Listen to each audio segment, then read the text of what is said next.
There's nothing like popping open a cold one at the end of the day. And by that, we mean a nice, fresh can of chicken. But there are things you need to know. If you don't want to cluck it up, that is.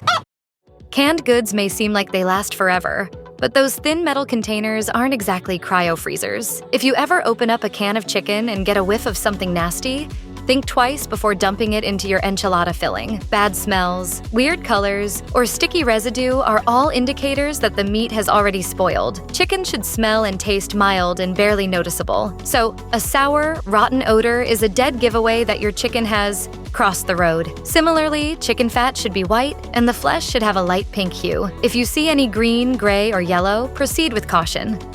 You weren't exactly supposed to see that. That said, you may not need to toss an entire can of chicken when you catch a whiff of something unfamiliar. Every bird is different, so get a second opinion if you're unsure whether or not your canned chicken smells off. Small changes in color or smell don't automatically indicate that something is spoiled. And if the can is undamaged, the chicken inside is probably fine. But the more weird things you notice about the product, the more likely it is you'll want to steer clear. Trust your nose and trust your gut. Better safe than sorry.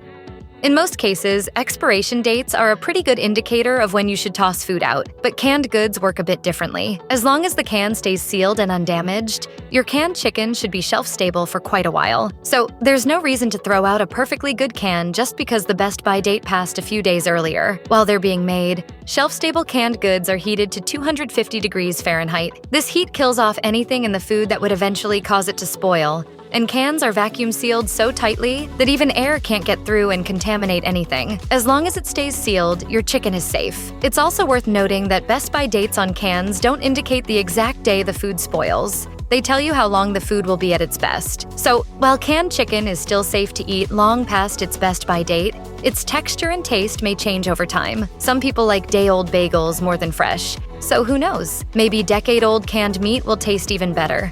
Canned goods basically last forever, but only if they're stored properly. If you want to keep your canned chicken in peak condition for as long as possible, don't keep it anywhere too sunny or moist. Instead, you'll want to store it somewhere cool, dry, and away from direct sunlight. Otherwise, you may compromise the integrity of the can. You probably already know better than to buy heavily dented or damaged cans, and proper storage conditions are important for the same reason. If you leave a can somewhere particularly moist, the metal may start to rust. This could cause tiny holes to form, which could break the seal and contaminate your chicken. At that point, best-by dates go out the window. Similarly, keeping the cans in temperatures above 95 degrees Fahrenheit could also cause food to spoil faster. Even if you cook it first, consuming meat after it turns could give you food poisoning.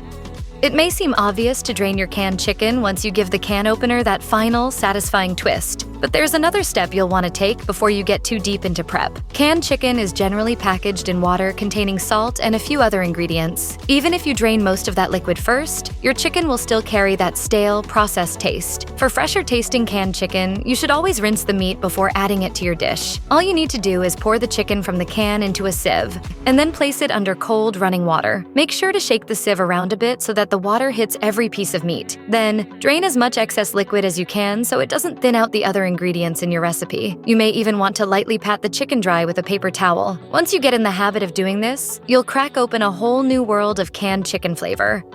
I guess you guys aren't ready for that yet.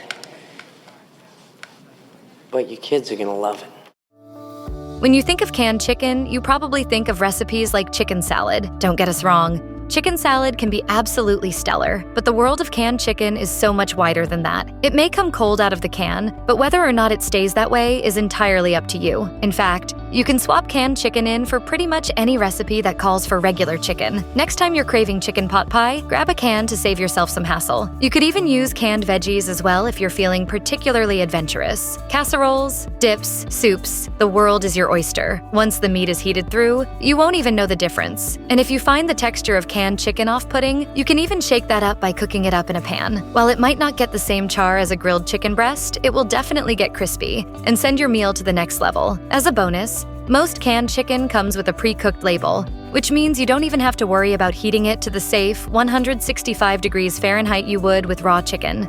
If you typically avoid low-sodium labels at the grocery store, you may want to rethink that stance when it comes to your canned chicken. Sure, there's nutritional value in cutting your sodium intake, but its impact on canned chicken's flavor is also pretty strong. If you've tried regular canned chicken, you know that it goes pretty heavy on the salt. If you start with a low-sodium can, you can minimize that briny flavor from the jump and set your chicken up for success. It's also just healthier. One 5-ounce can of chunked chicken breast from Walmart's Great Value brand contains 660 milligrams of sodium. That accounts for 29% of your recommended daily sodium intake for barely more than a quarter pound of chicken. But Great Value's low-sodium option comes in a 12.5-ounce can and contains 210 milligrams of sodium. That's more chicken, and only 9% of your recommended daily intake. And if you do find the taste lacking in low-sodium options, you can always add some salt during prep.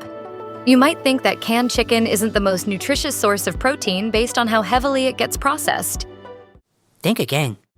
It may be high in salt, but canned or not, chicken is still an excellent source of protein. One 5-ounce can contains about 23 grams, around half of your recommended daily dose. Considering you can often find canned chicken for less than $2 a can, that's a pretty budget-friendly staple to work into your weekly meal rotation. And canned chicken offers more than just protein. It also has plenty of vitamins and minerals like zinc, selenium, and B vitamins. These are all essential nutrients for maintaining metabolism and keeping your cells healthy. Of course, we're not saying that canned chicken will go toe-to-toe with fresh in terms of health benefits. The high heat processing may result in some micronutrients getting tanked, but the convenience of the can may make up for it.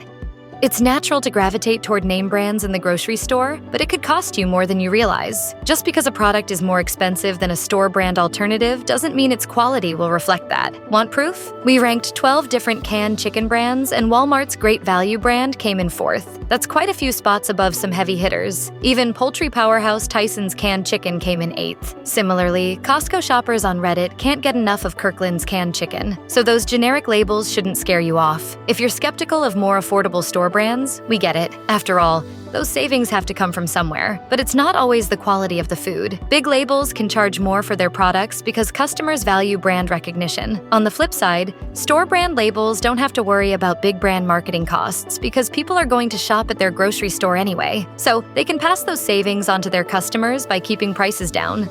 Probably the most common complaint about canned chicken is that it's bland, and we don't really disagree. High-heat canning may maximize a food's shelf life, but it's not doing it any flavor favors. But fresh chicken isn't exactly known for its robust taste either. It's largely just a high-protein vessel for sauces and seasonings. So why should canned poultry be any different? If you like to keep it simple, salt and pepper are always a great starting point. From there, just think about how you like your chicken prepared when it's not vacuum sealed. Feeling tacos? Grab some cumin, paprika, onion powder, and garlic powder. If you're craving some Indian, canned chicken is a great base for a simple chicken tikka masala seasoned with curry powder, ginger, garam masala, and a bit of cinnamon. The nice thing about canned chicken is that it often comes pre-shredded, making it an easy addition to salads, burritos, and pastas as well. Your canned chicken is only as exciting as you make it, so don't be afraid to give it a bit of a kick.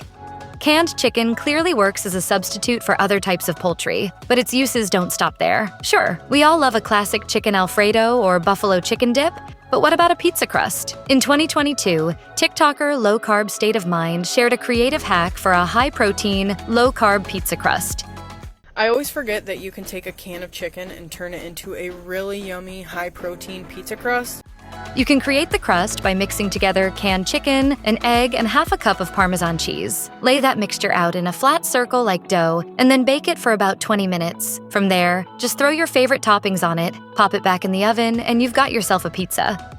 No matter what brand of canned chicken you like, you may want to be mindful of the amount you buy. Say you want to make a batch of chicken tortilla soup, and the recipe calls for 1 pound of poultry. While you could just keep adding cans to your shopping cart until their labeled weight adds up to 16 ounces. That might not actually get you a full pound of chicken. In 2023, a Redditor posted that a can of Kirkland's signature chicken they bought was listed as 7 ounces drained. But when they compared the empty can's weight to its weight with the chicken, they realized they only got 5.7 ounces of meat. This may be a simple packaging blunder, but it could also be shrinkflation. To cut costs, companies may choose to underfill cans of food without updating the label to reflect the new weight. This allows them to charge for a fully filled can, but give customers a smaller amount than they paid for. Since you don't open the can until you're home, Who would know the difference? We don't know for sure that the Redditor fell victim to this practice, but it is a possibility. So, if you need a specific amount of chicken, maybe toss an extra can in your cart just in case.